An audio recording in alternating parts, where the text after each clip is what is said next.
What's up, gang? Welcome to the Greatness Machine. I'm your host, Darius and I'm so pumped to have you here with me. Now listen, the Greatness Machine, we're about two things. Number one, people who are living their passions. And number two, those who are creating greatness in the world and doing both of these things despite the odds against them. Each episode, we're going to feature interviews with game changers, business leaders, telling us their origin stories, what made them tick, what got them to where they are now. Why? So it can help you step into your greatness within your life, your business, and your career. Occasionally, you might hear a few solo episodes from myself, moi, as I say, as I leverage my 20 years of entrepreneurship as a CEO and founder to help you grow and level up in your journey to scale your life and your business. So, come be a fly on the wall, enjoy the conversation, and I'm stoked to have you here with me. All right, everybody, welcome to today's episode of The Greatness Machine. I'm your host, Darius and boy, do we have a special guest. Peter Cuneo is in the house. What's up, Peter? How are you doing? I'm doing very well, Darius. Nice to be with you. Oh, it's fantastic having you here. How's your day going today, my friend? Busy day. Supposed to make a trip to the White House next week, but with the government shutdown or pending, I don't know if I'm going to go or not. Yeah, man. So I'm sitting here watching the news half the day. Seeing if you're going to be getting on a flight. Well. Hopefully these guys don't shut the government down, but I'm guessing they will. That seems to be the norm these days over the last 10 or 15 years. Like, I couldn't believe it when they first started doing it. I'm like, what do you mean the government shutting down? That's wild. But here we are, and that's it's used for bargaining chips these days, from what I see. Hopefully, you make it out. One of the the themes that I have a podcast called Superhero Leadership with Peter Cuneo. I have a book coming out in next February called Superhero Leadership, also that I've written.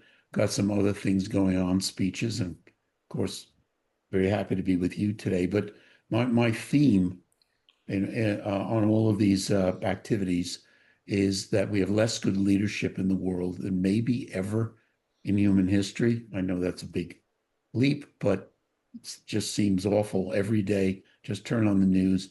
Not just the U.S., it's all around the world. And my other concern is young people are not learning leadership. Why aren't they? Because we need them to step up in the future. What can they do about that? And happy to talk about that too, because I do have recommendations for young people and so on. And I've got some summer programs coming up this coming summer. The company called Summer Discovery, which are for high school students, and so on and so forth. A lot going on, but all with that theme. I love that. And you don't know this about me, but I'm a leadership junkie. So we're going to be talking a lot of stuff leadership as well as turnarounds, because that's been a big part of your story, which I'm assuming that there's a lot of leadership involved with having success in those turnarounds. So excited to talk to you about that. For the audience if you're not familiar with Peter, actually, so I guess your team or your PR group reached out to us, and Peter's famous for many things, but one of the things he's most famous for is the famous turnaround of Marvel Comics. And I, being, as the audience knows, a former comic book nerd, was like, oh, that's super interesting. Peter also probably doesn't know this. Like it's pretty hard to get on the show from a cold reach out. So the fact that your team did a great job, and you have a great team out there, pushing really what is a storied career in business. And I saw that and I was like, oh, that's super interesting. So if you don't mind, I'd love to give kind of some high level bullet points on some of your accomplishments to our audience to familiarize them with the work that you've done. And then if we wouldn't mind after that, I would love to hear some of the origin story. How did you get to where you got to? Would that work for you today, Peter? Absolutely. Awesome.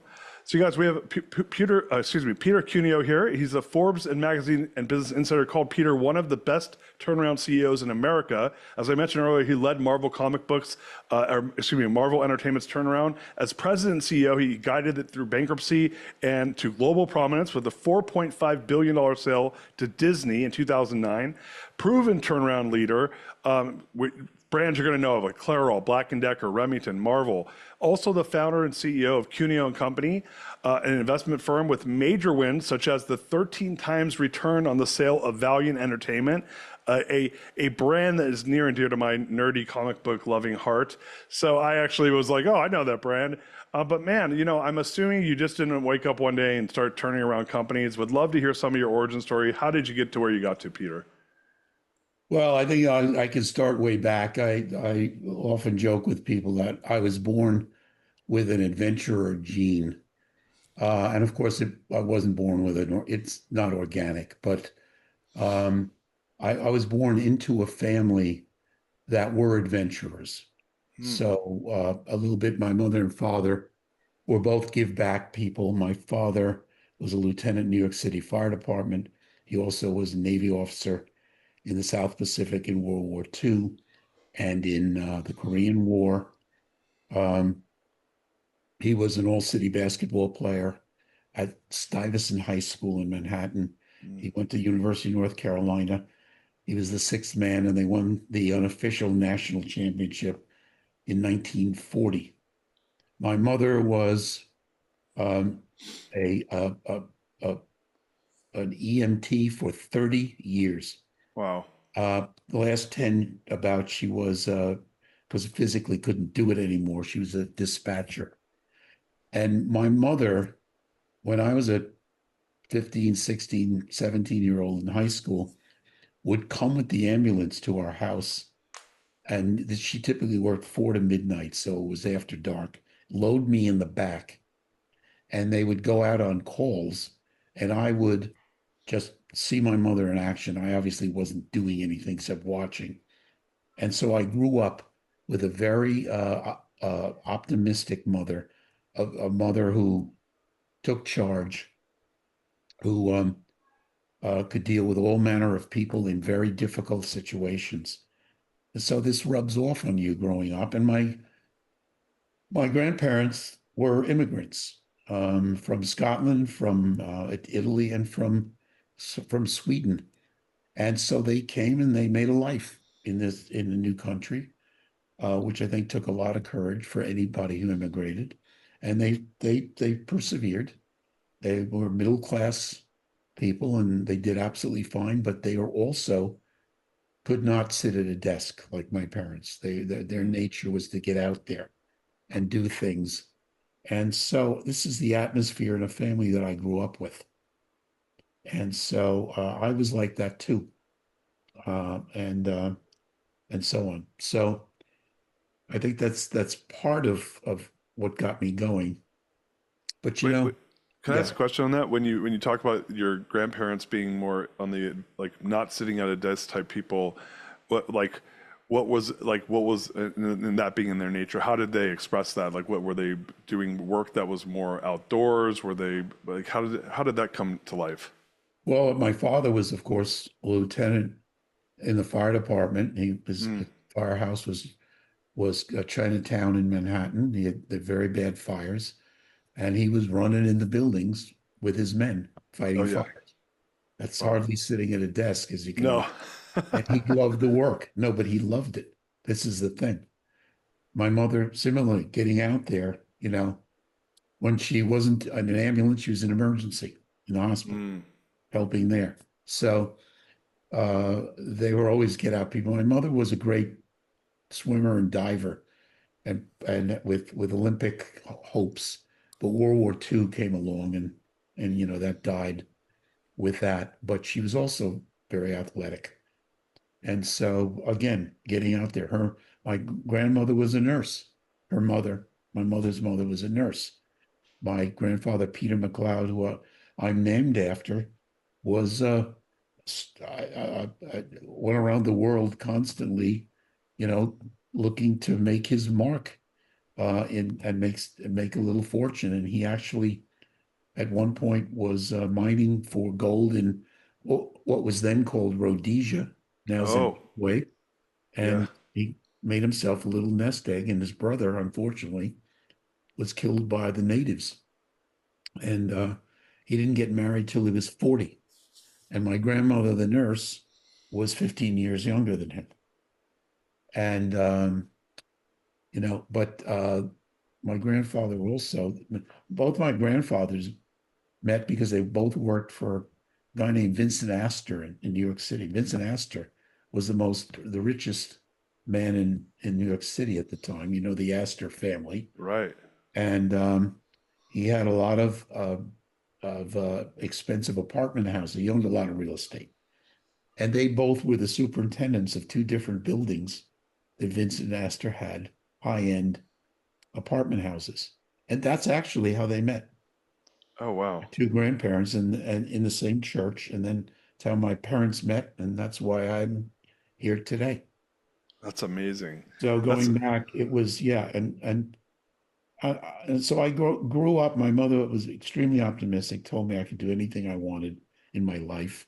And while I knew that no one can do everything, we all have our strengths and weaknesses. When your mother tells you this almost every day growing up, it gets to you emotionally. hmm. And yeah, so I became a very optimistic person as well. When you, so would you say like with, first of all, that's amazing. Yeah, and as Rhodesia became Zimbabwe, is that correct? That's right. Yeah, yeah. Yep. My former business partner grew up in Zimbabwe, so I was familiar with Mm-hmm. that. So did you like like having grown up in that environment? Were you someone that you obviously you went into the business world? Did you have aspirations of going into something more like hands-on, like your dad or mom, or was it something where you just like weren't sure what you wanted to do and ended up in business? Yeah, well, you know what? Again, I guess my life is made up of a series of adventures. And so when I went to high school in New York City, I went to Alfred University in upstate New York.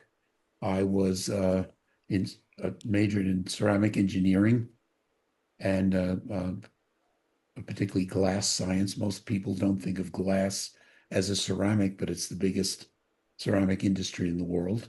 Hmm. And after I graduated from Alfred, I worked for a year in a fiberglass factory, and I realized after a year I could not sit at a desk either. I didn't want to be an engineer anymore. Hmm.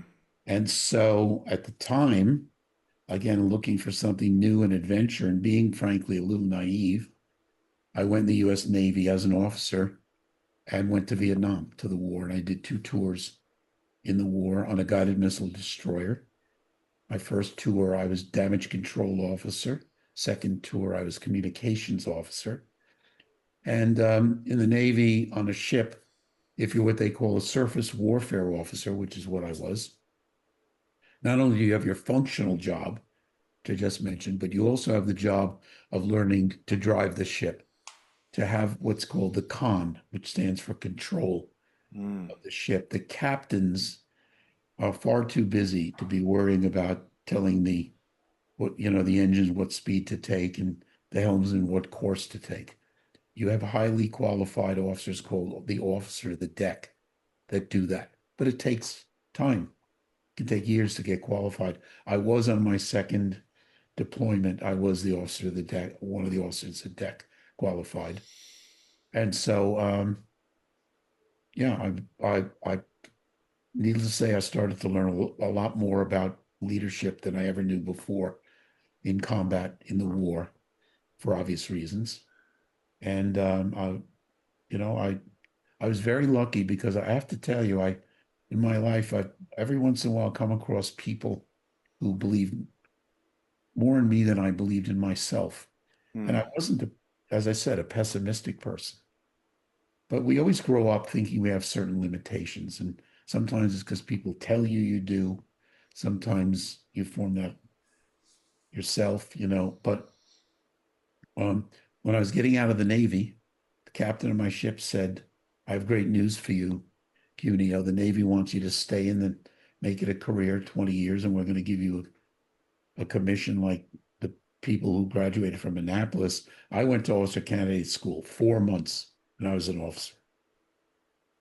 You couldn't really compare my education to someone who went to Annapolis for 4 years. Right. So, so they were offering me the same commission that the 4 year Annapolis people had.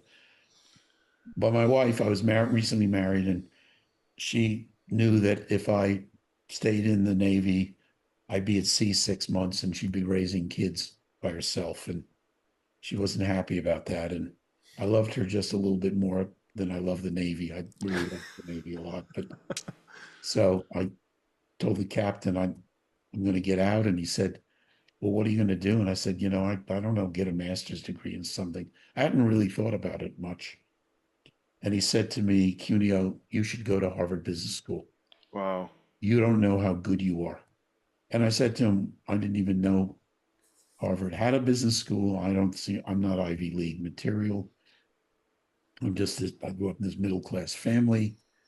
And long story short, I won't go through all the details, but he encouraged me. I still remember the words. You don't know how good you are. And lo and behold, I got in. Not only did I get in, I had academic honors and president of the International Business Club. So for a guy who thought he didn't belong, it was quite a change. And it really, of course, changed my life. I love that. I have two questions. My first question is looking back at your career in the Navy, how long were you in the Navy for? How many years? 3.5 years. So over a 3.5 year period, going through OCS, obviously you served during Vietnam, which was, that's a big deal. What would you say, what was like the biggest takeaway that you carried forward with you from a leadership perspective into your life after that? That's a great question. So I was able to serve under some great officers and serve with some great senior enlisted men, the Navy chiefs, who were great leaders and so on. And while you run across a few that aren't great, I was privileged because most of them really were. So I could learn by watching how they behaved in certain tenuous situations, particularly tenuous, as you might imagine. And so this was great for me. And as I got older in the Navy, I could exercise some of my own leadership. Um, Junior officers in the military, not just the Navy, during wartime get a tremendous amount of responsibility. Hmm. I was on a ship. I was a qualified officer of the deck. I could drive the ship. We had 300 sailors, 20 officers. Ship was 417 feet long, 60 feet across. Our guns shot 11 miles. Wow. We had nuclear tipped depth charges. Now, there was no danger from submarines in Vietnam War, but we had those. We had a anti-aircraft missile with a range of 20 miles. So if you think about it, you find yourself, you're 24 years old driving this ship. It's like, what? How did I get here? I mean, it's pretty amazing. And it was those experiences driving the ship, one in particular, but the experiences driving the ship where I suddenly realized I needed to have a life of leadership. Hmm.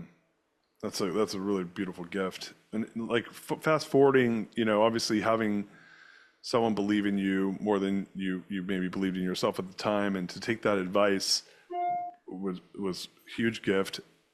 Going to Harvard, did you feel any type of, what's the word that people use where people don't feel like they belong somewhere? Gosh, can't believe I'm blanking on this. Imposter Yes, syndrome. imposter syndrome. Did you feel any type Oh, of imposter syndrome? oh, I had it big. Oh, I had it really big. Really? Tell Oh, us about that. absolutely. Well, as I said, I didn't think that I belonged. My vision of the Ivy League was rich kids who were geniuses would Hmm. go to Harvard Business School, really. And I found out when I went that wasn't always the case, but I'll explain. But yeah, so I just never it never occurred to me to even think in those terms at all. That was for other people. But my captain, to give a little more detail, he said to me, "Do me a favor, Cuneo." I told him, "Thanks but I don't think I can get in." And he said, "Take the business boards."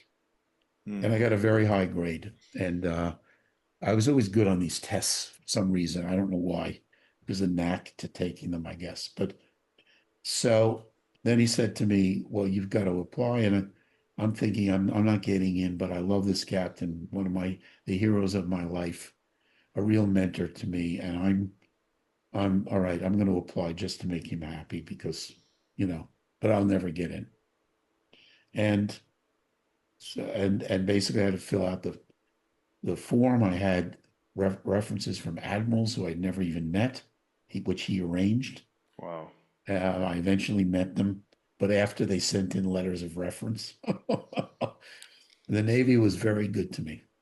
And the uh, so I, I applied and the letter came and I opened it up and I was in and I went to, in the following September, I went to registration thinking they sent me the wrong letter and they're gonna, they meant to reach in the rejection pile.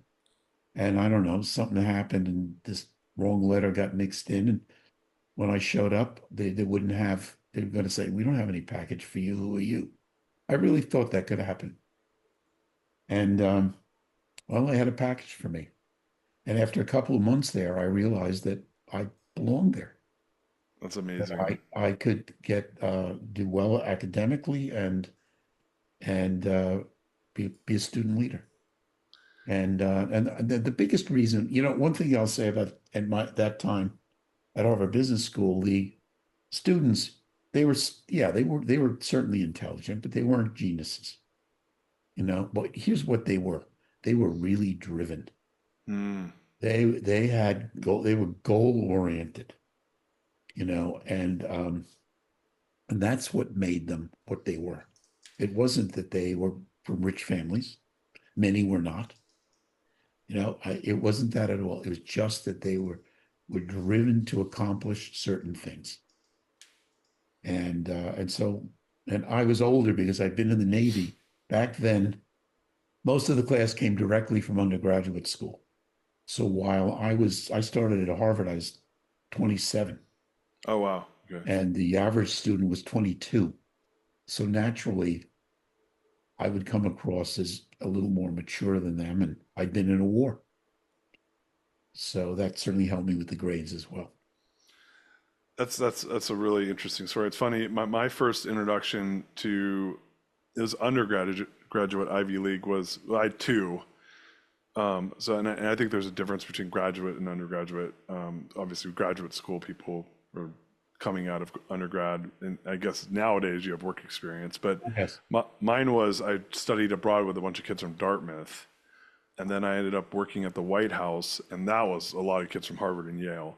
And it was interesting though. I mean, everybody was obviously very driven and smart, but it was my first time kind of being around folk. I grew up on the West Coast, which in California, which it's a long ways away to go to Ivy League school. So a lot of people you just don't get as much exposure. People that are really smart in California go to Berkeley or UCLA, Yeah. Yeah. or even Stanford, right? Yeah. And I ended up making good friends with a lot of those kids, and that was when I was like, oh, they're not smarter than me. They're just they have different upbringing, right? Different. I grew up public schools. They grew up in boarding schools, Right. But Right. that was an eye opener for me, where I was like, oh, this is just different paths. For you coming out of that, obviously, I'm assuming coming out of that experience, you had a lot of momentum to go into a business career, and B, there's probably a confidence like, oh, I'm not so different. Tell us how you transitioned that into your business career. Well, the first two places I went to work. I was your classic big corporate, multinational finance guy. Uh, I had never had a thought of doing turnarounds. I had no clue that I would have any skills, nothing. And and it was fine, it was fine. But I was sitting at a desk a lot, and and finally I was at a company called Bristol Myers, later Bristol Myers Squibb, Mm. and my boss, uh, it was interesting. I was in a corporate staff job, and I was offered a job to go to a company that was very, unpopular because it was, he's very questionable about its future and what have you, one of the divisions. But I really wanted to know what I could accomplish. I was great at the corporate game, so to speak. I was getting promoted every year and a half and so on. But I really deep down inside, I needed to know, did I really have it? If you know what I mean. So I went with this division. I had friends telling me in the company, you just blew your career. They told me even before I took it. They knew I was off of this. You they told you if you go there, you're done. This was the black sheep division of a very, very small, fairly small division of a very big company. Dead end. You can't get ahead from there. So after about a year in that division, my boss came to me and said, "You're going to take over our international business." It was a multinational business. And so we're going to fly to London, next week, and we're going to fire the current leader there, and you're going to take over. I'm like, what? This is out of the blue. And yeah, and Peter, here's another example of someone really having faith in me, you know, like my captain did, that I didn't even realize. I had no idea I had any skills or any love of doing turnarounds. In fact, first 6 months I was depressed. No, like, what am I doing here? What if this is not. And then we started to get results. And I realized that it was all about leadership. Mm. And so after we did well, and so after a year and a half, the corporation came to me and said, "Okay, we're moving you here. We have another turnaround. It's bigger for you to go to." So I went to that one, and that also went very well. And so I realized I was thrown into the first turnaround I did. It was not something I chose. The second one was now getting fun because I had a feeling about, what to do and so on. And I became addicted. I became Mm. addicted really to turnarounds. And that's why I've done so many, because I get a tremendous high from success coming from working with a diverse, highly diversified team, taking risks. Turnarounds are all about taking risks. You have to take risks and what have you. And I've turned down many job offers that to run, very nice companies that were doing very well because I knew that I'd screw it up. But I like to make changes. I'm a fixer by nature. And I just I learned what turned me on. But I certainly wasn't born that way. I certainly didn't know much about it until I got thrown into my first turnaround, and after 6 months started to really like it. I love that. I've had a couple experiences that they're from more of an entrepreneurial perspective where I've gone and done joint ventures with people or in businesses and been given like this wounded animal of a group of people and where they're not having success, they're not making money. And for me, like my playbooks, but like, okay, go in there, like get everyone aligned, get them motivated, get some work, figure out what's broken operationally, bring in the right talent to lead the thing, and then like get people to work really well together. And my job is to just make sure that happens consistently. And in doing that, like it's been like I've seen profound turnarounds, like where like these things that are literally they're like, I'm gonna throw this thing away, if you want it, you can have it. And I'm like, yeah, Yeah. I'll take it. And then next thing I know, it's the most literally the most profitable part of the business. Yeah. And so for me, I've found that I never even thought about it as a turnaround because it was more I guess like as an entrepreneur, which is probably the wrong way to think about it, but.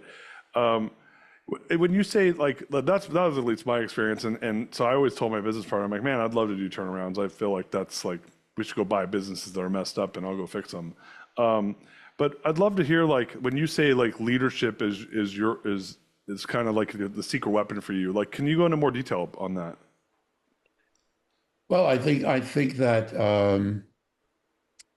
so let's go back and talk some basics. Okay. If you're good, there are a couple of words that I associate with being a leader. And the first one is courage. The second is change, and the third is trust. So why Mm, do I have those three words? The first is that synonymous with the definition of a leader is change. You are going to have to make some change. If you're in a turnaround, it probably is going to be radical, okay, and affect a lot of people. Other businesses, maybe they're more simpler, easier steps that don't necessarily upset people too much or not at all. And I'm talking not just about business, I'm talking about any leadership position anywhere. You could be in the military, you could be in a religious organization, you could be in the government, we can go on and on. My point is, I'm not talking just about business, profitable, not nonprofit, public, private. I'm talking about any leadership. It can be president of the PTA of your kid's school. Okay. That you are going to have to make some change. And that takes courage. Most people do not aspire to leadership, Darius, because they don't want to make other people unhappy. Mm. And they know that they're going to have to make change. And I've had lots of good people turn me down for promotions because they just didn't want the responsibility and the emotional side of it. And that's okay. And that's kind of normal. I like to say that people that do turnarounds like me, we're not normal. And and so on. The other thing is trust. Okay, so when you go into an organization, particularly one that requires radical change, you have to generate the trust of the organization, the individuals and the organization as a whole, which takes time. And so and that trust is very important because the atmosphere walking through the doors, everyone's afraid, everyone's scared. What's the future of the company? Am I going to Mm. lose my job? You know? And I always say that the first thing to attack, if you will, is the culture. Because in a turnaround, the culture is almost always bankrupt. I don't mean financially. I mean Mm. it's wrong. The value system, what the organization collectively thinks is important, is wrong. Now, culture has two pieces. It's first, obviously, how we treat ourselves, how we treat people in our organization, but also how we treat people outside the company. Some cases are important to us. They could be suppliers, customers, they could be accountants, they could be consultants. All of those people are important, but it's also just generally how we treat other people. What we think is respectful to other people. And the other side of it is finding those things that you have to be great at to be successful. Is it customer relations? Is it manufacturing? Is it new products? Is it whatever it is? Again, part of the bankruptcy is the organizations that I would go into didn't think those things mattered very much when they were super important. Whatever particular thing applied. And so you have to change thinking about that. And that takes time. You can't just stand up in front of the employees and say, from now on, our new culture is blank, right? No, No. you can say that, but in the end, you as a leader have to behave in a way that supports what you've been saying. Right. Then the culture will start to change. But if you don't back it up with your own behavior, you're going nowhere. And this gets us to trust. Okay. You need the organization, individual to trust you that you'll be honest and say what you mean and do what you say, and that you have the best interest at heart for everybody, for the organization as a whole and for the individuals. And that again takes time. It takes time for people to get to know you. And if you're the leader of a large organization, it's even harder because you can't have a face-to-face relationship with 1,000 people. You'd like to, but it's not possible.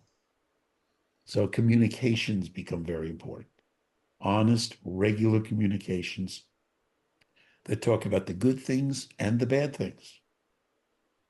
My experience is that human beings would better hear bad news than no news. Yeah. You know, they'd rather you. So I've always tried to be honest. Are we going to have layoffs? the answer walking through the door was as simple, I don't know, because I didn't know, you know, but I would say it's possible. What? A weak leader would say, "Oh, no, we're good. We're going to be great. I'm here. Yeah. It'll be great." I have a question on that.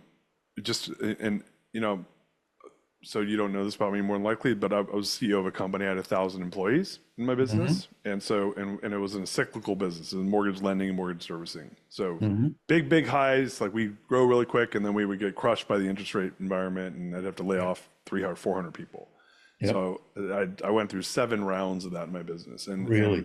Oh, yeah, it was brutal. yeah. Yeah, I swore off the business. I said, I can't do this. Like, this is not aligned with my values. Like, I can't be in a business where I have to lay people off like this, where I build 10-year relationships with.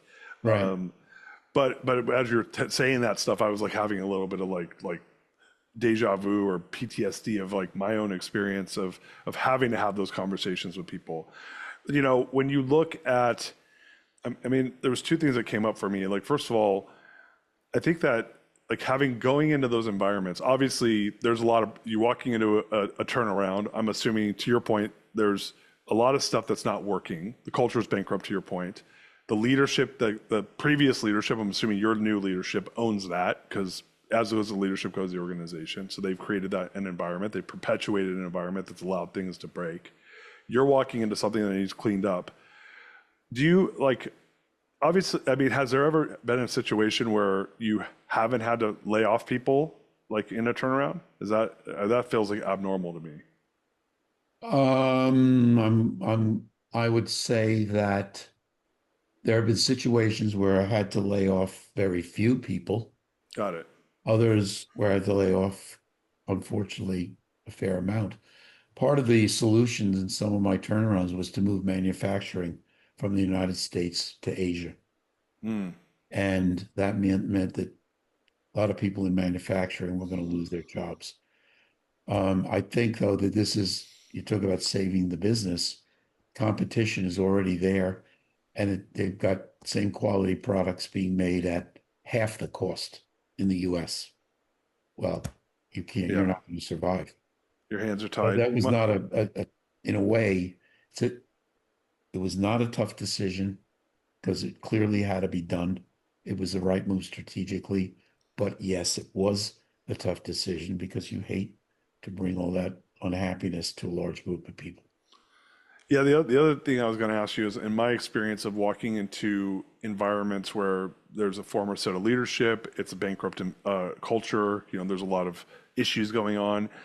I found that you have kind of 2 schools of camps that kind of emerge from that. One will be people that are really excited about like fresh blood, new leadership in there to like make changes because they've probably been the ones who've been stubbornly sticking around despite the hardship of the Right. environment. And then you have folks that are headstrong about not changing things, even though it's not working. And in my experience, like you kind of have to get those people out of there. You got to identify who the latter group is as quickly as possible and get them out because they're just kind of cancerous to the culture. And they're probably not bad people in real life, but like for whatever reason, that personality trait is not going to perpetuate a new environment. What is your like perspective on that? Darius, that's exactly my experience.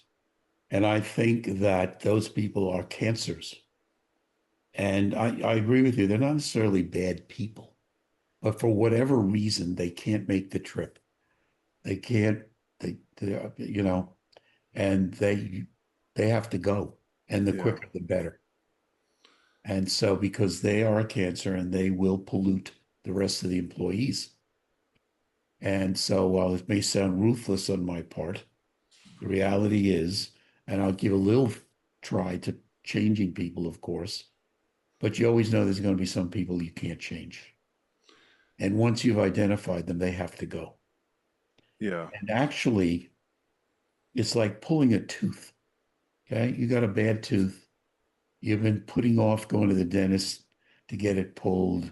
You're taking some pain stuff or you're doing whatever. But once that tooth is pulled and you have no pain, you know nothing, you sleep well at night, you ask yourself, why didn't I do this sooner? Right? I mean, and so I have no problem getting my teeth pulled. Yeah. Well, when they should be. And I had no problem, unfortunately, making, changes like that. At Marvel, actually, there was some change, but on the balance, what I really found is we had some great people already there, and they just needed to kind of get unleashed. They had come through a 2-year bankruptcy, Mm. a big fight between Ike Perlmutter and Carl Icahn to take over the company. And so a lot of good people left, particularly in the world of comic books. Many of the really great writers, illustrators left because they could and because they felt they weren't being treated well. And I don't know if they were, they weren't, but that's how they felt. And they could get good jobs elsewhere from the competition. And so we had lost a lot of talent there. And in the motion picture business, which actually, the media, when they interview me, they always want to give me the credit for starting Marvel in movies. And the truth is not that. The truth is the third week I was on the job, I was in Toronto on the set of a movie we were making, and the X-Men won. And I didn't start that. That obviously started a long time. There's another guy named Avi Arad who really pushed for Marvel getting into film. Deserves a lot of credit. I didn't know anything about making movies. I was not about, and I wasn't arrogant enough to start reading scripts and changing scripts, and sitting in on casting, in an interview. No, no, no, no, no. Come on. But weak leaders would do that because they think they have to project their power. And even though they don't know anything, they're so smart, they can go into an industry and make decisions with no background. No, Mm. I couldn't do that. And we did have a lot of, I must say, good people. We added some more good people, you know, with track records and what have you. But the credit I take on the movies is not for starting all of that, but actually for getting out of the way. Mm. There, there are times when, good leaders have to suck it up, and admit. And most of the business turnarounds I've gone to, I was not familiar with the industries going through the front door. Yeah, that was actually one of my big questions. It's like, because I looked at obviously your background, I'm like there's like comic book business it's a entertainment business, it's a publishing business. It's clear that you had obviously a lot of business experience, but not that specific experience. How do you go into a business like Marvel that's going through a 2-year brutal bankruptcy and go into a product that you don't necessarily are not the subject matter expert in? And how do you turn a business like that around? Is that just around building a team but the playbook's the same, but putting in the right team members who are the subject matter experts? Like walk us through that process a little Yeah, bit. I think you're generally correct. I think that, I was involved in strategy, big decisions, broad decisions. I certainly reviewed, we had early on, we did deals with big studios as partners. So Spider-Man was with Sony, X-Men was with Fox, Universal had the Hulk, and so on and so forth. And so in doing some of the deals were done before I showed up. I was very involved legally in how we were going to make money off of those deals and that kind of thing. But I didn't go to the sets and start rewriting scripts, and I didn't know the characters either. How could you do that? On comic books, I got involved in some strategic decisions. We dropped the comic book code. That's a decision I had to make. It was really outmoded. Went back all the way to the 1950s and so on. Didn't make any sense anymore. No one Wait, was looking. what is the comic book code for the audience members that don't know what that is? Sure. So in 1950, I think it was 54, the US Senate had hearings on comic books. There was a lot of people saying comic books, which were sold mostly to kids back then, um, created things like Get ready for this. You won't believe this. Homosexuality, or kids, become criminals. Be truants from school. All these things they were blaming on comic books, Oh my gosh. and there was very big Senate hearings, what have you, and as a defense mechanism, the comic book community got together and created a comic book code, which, and frankly, if you looked at some of the comic books going way back, I mean, there were a lot of horror comic books, and they were pretty graphic.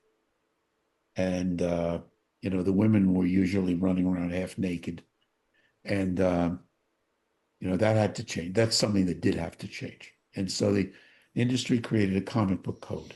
And when you bought a comic, you looked up in the upper right corner of the comic book on the cover, and you'd see a little like a stamp saying that you were adhering to the comic book code. Oh wow. It was a way for parents and other people to judge very quickly what was acceptable inside the book or not. Interesting. So, but it had just grown outmoded, and the comic book community was not going to do silly things. They couldn't make money anyway doing that, but they'd learned. And so I was able to drop that. And once Marvel dropped it, everyone dropped it. How did you get into? I'm just want to ask this because I'll make sure I respect your time. Are you good for another like 12 or 15 minutes? Absolutely. No Okay, problem, perfect, Darius. perfect. Um, how did that deal come across your desk? I mean, that's obviously you were coming from big corporate. Was this another deal from like one of the companies that you were working with? How did you Actually, like? yes, Yeah. actually, there is a connection. So the turnaround that I did prior to Marvel was a company called Remington. Now Hmm. I'm talking about men's shavers, okay, and grooming aids, and not the gun company. And Remington, the long story short, was a definitely a turnaround situation. And the long story short, I had the company was owned 50% by Ike Perlmutter, who's the guy who took Marvel out of bankruptcy later on. So he got to know me, and we did super well. I was there for I think 3 years, maybe a little longer, and we really knocked it out of the park.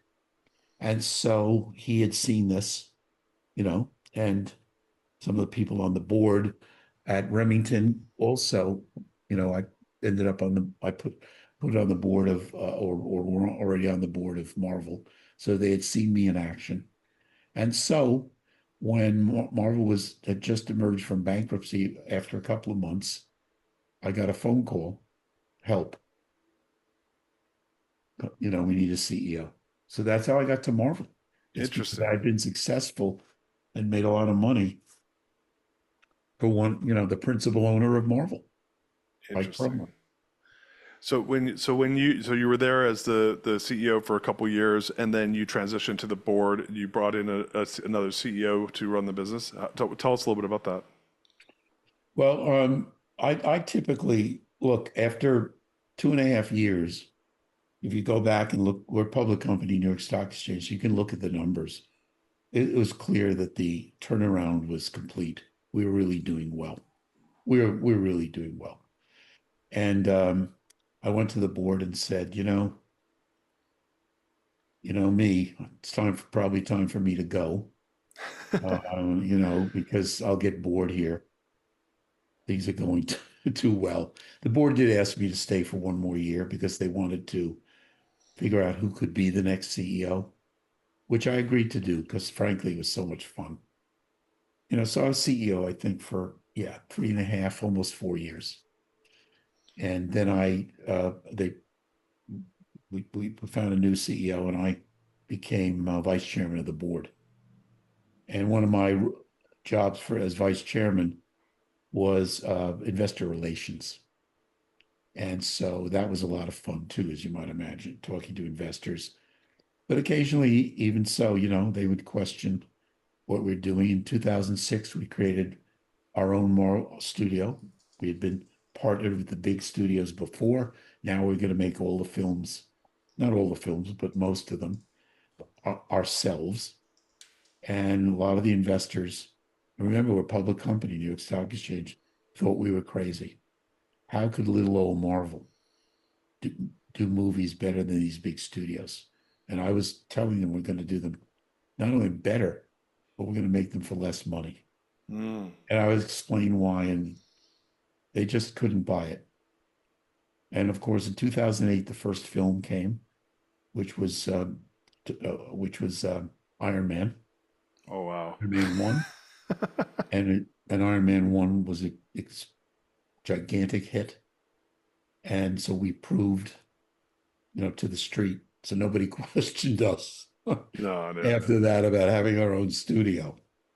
And I would that's tell you, when we sold to Disney, it ended up being close to $4.5 billion. And I would attribute half the value to that transaction to having our own studio. interesting. Yeah. Was it the why is that? Is it like the vertical integration of the studio, or is it because you guys have the IP to build this type of a movie? Like what specifically Oh, I was think it it? just came down to the fact that we're now making all the profits Oh, from the movie. So, for example, licensing is a very profitable business, as you might know. And when you have a movie, you're going to have a lot of product licensing. When we were working with partners, okay, the big studios, we had to split the licensing mm, revenues with them. Okay. And so we got, you might say, half of the good news. Now we're getting it all for ourselves. got it. Licensing, the margins are gigantic. They're probably, gross margins are probably 80 to 90%. Almost all the revenue that comes in drops right to the bottom line. Wow. So you want, licensing, if you can do it, is a very sweet business. So, you know, that's one reason we did. The other reason was we just, you know, we didn't talk about culture, but Marvel's culture was, we're going to change the rules of the game. We're not going to do this things the way the big studios do, the way other comic book companies do. We're going to be, we're going to compete differently, and we did. And for film, one of the changes we made, or many of the changes, resulted in lower costs for the films. Um, and so we could hire the same people. Studios could, easy, no problem. That wasn't where the cost savings was. But so we did a lot of things differently, changing the rules of the game, everything we did. And so that was a factor as well. But also we're keeping, where we might get 4% of the revenue from a movie where the studio was our partner. Now, in fairness, the studio put up all the money. Right. The financial risk for the film, 4% may not sound like much, but we didn't have any risk. Right. We didn't risk any cash or capital. So those deals were appropriate at that time. We get 4% of whether it's the box office or television or DVDs at the time or whatever form showing the movie on flights, we'd get 4% of that revenue. And now, of course, we were putting up money, although less than a big studio would, because of the way we made the movies, but we also were keeping all of the revenues, not 4%, 100%. Yeah. And obviously like the Marvel went through an insane run, like even after the Disney merger. But you guys, I mean, clearly that everyone made out on that deal. So that's probably a big win for Disney, big win for Marvel. I want to take a step back. And gosh, I swear like I should have booked a longer podcast with you. I feel like we're like halfway through. If you're interested, would you be interested in doing a part two? So we don't have to Sure, of course. cut this too short, because I'm so interested in the Valiant comic and I want to talk leadership with you. Be, So I be, want be happy to do that. let's do that. So Listen, just so you know, I always leave a blank spot for an hour after we're supposed to be done because I know that sometimes things, particularly when it's going well, will run over, and I don't mind. Well, I appreciate that. I'm the jerk that booked myself. I'm like I'm 5 minutes into my next call, so All right. but they know I'm running late. So I want to I want to go back to Marvel, and then we'll put a pin in it, and then we'll just schedule a part two if you're cool with that. Does that work for you, Peter? Yep. No That'd problem. be. I'm so excited to learn more about your thoughts on leadership. But like, I want to take a step back on the Marvel deal. Like in these other deals, obviously they were in bankruptcy, had lost a lot of talent. When you come into it, it was a prolific company. You know, I guess was Stan Lee? Was he the CEO then? No, Or, no, not at all. Stan was not active with the business. But one of the things I did do is I did do Stan's contract, whereby he got to do a cameo in every film. That was something I thought would be fun, and he also wanted to do it very badly. Stan was a great guy. I have to tell you, I have the greatest admiration for Stan. People don't realize what a groundbreaker he and his editors were in the early 60s. You know, if you want to talk about the comic book world for a minute, real quick, a lot more we could say, but in a way, the comic book world prior to the early 60s, comic books, were big during, the Depression. The film business did very well in the Depression as well because people had to escape. Okay, but the early comic books were based on Greek and Roman gods, mm, and they had no weaknesses. And even Superman came out in 1939, had no weaknesses. They had to create kryptonite years later to have any tension whatsoever. Guy could do anything. And so what Stan and his editors did is they created all these A-list characters you know now between 1961 and 1965. And the brilliance of all these characters was that they were flawed. mm, And you as a reader, as a fan, could identify. Peter Parker can't get a date in high school with the girl he really likes. mm. But if Peter Parker gets, as Spider-Man, gets full of himself and gets his uncle killed because of it. Okay. Go to the Hulk. We love and we hate the Hulk is we like the Hulk a lot, but we also can identify when he gets very angry, Right, right. and on and on. All these characters are trying to cope with their daily lives. The X-Men are feared by many people, even the government. The government passes laws against the X-Men. Why? Because because human beings fear people who are different than them. We see it all over the world today. They fear them, so they have prejudices about people they don't really understand or know. Yeah. Okay? I'm sorry. But this is the X-Men. Every kid in high school wondering, if they'll be liked, whatever that social thing you go through, could identify with the X-Men.